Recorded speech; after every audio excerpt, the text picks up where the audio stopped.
Today, we celebrate democracy and the enduring Nigerian spirit.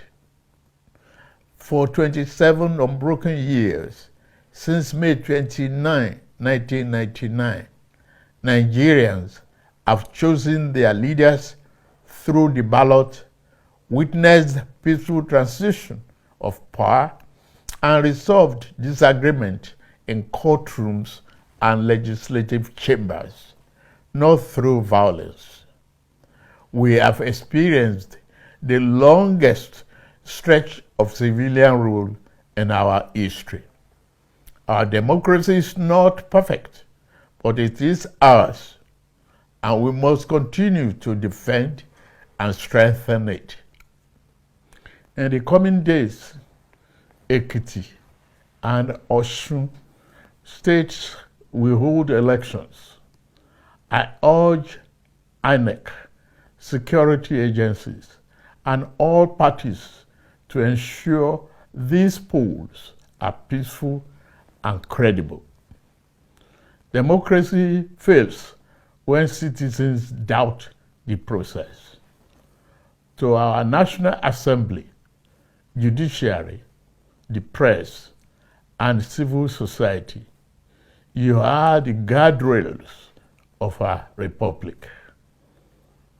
Criticize me, disagree with me, but never stop believing in Nigeria.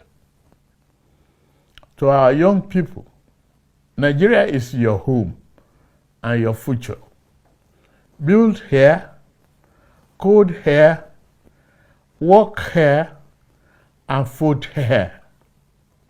Every great nation was built by those who stayed to solve problems, but not by those who abandoned ship. To our armed forces, police, and intelligence services, Nigerians salute your sacrifice. To our traditional rulers, faith leaders, and community heads, thank you for your support of peace and reconciliation.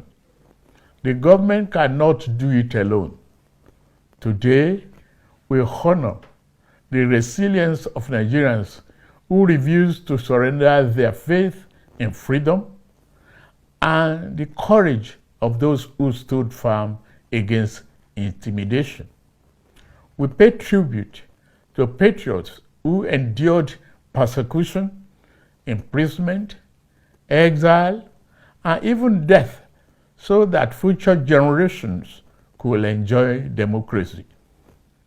I salute labor leaders, journalists, activists, students, women, professionals, political leaders, and soldiers, both those who passed and those still with us, for their patriotic contributions.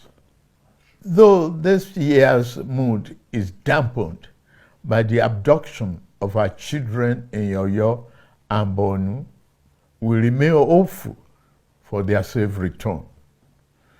Democracy without security is not solid enough. That is why this administration has chosen both kinetic and non-kinetic strategies to restore peace, declared a security emergency, and approved the recruitment of 50,000 new police officers and thousands of military recruits.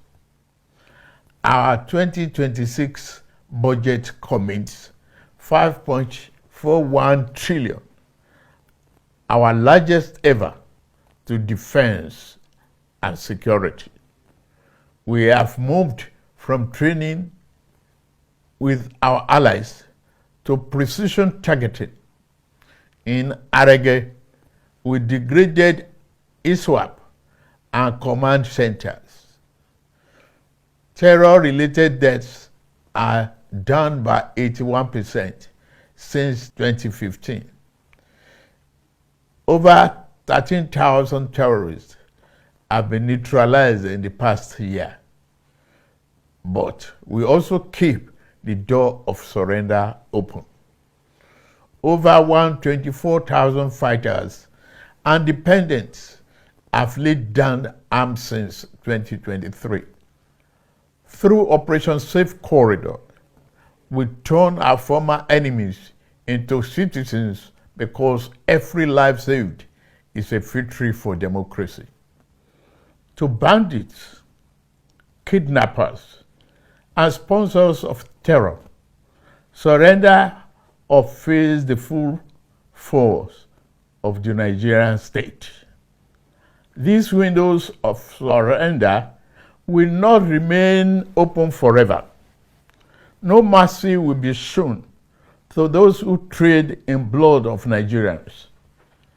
At a time like this, let us not assign blames or point fingers. Crime has no ethnicity. We must stand united and be assured that the enemies of our nation shall soon be history. We will triumph over terror and continue to build a more prosperous nation. June 12 occupies a sacred place in our national memory. It represents more than an election.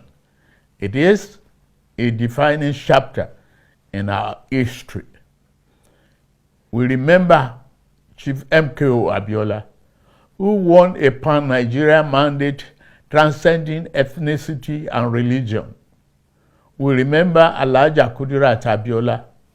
We also remember Chief Ganifa Emi, Chief Bola Ige, Chief Alfred Rwani, and Pa Abraham Adesoya, Chief Anthony Enahoro, Alhaji Balarabe Musa, Commodore Dan Suleiman, Beko Ransom Kuti, Franco Kori, Arthur Nwanko, Chima Obani,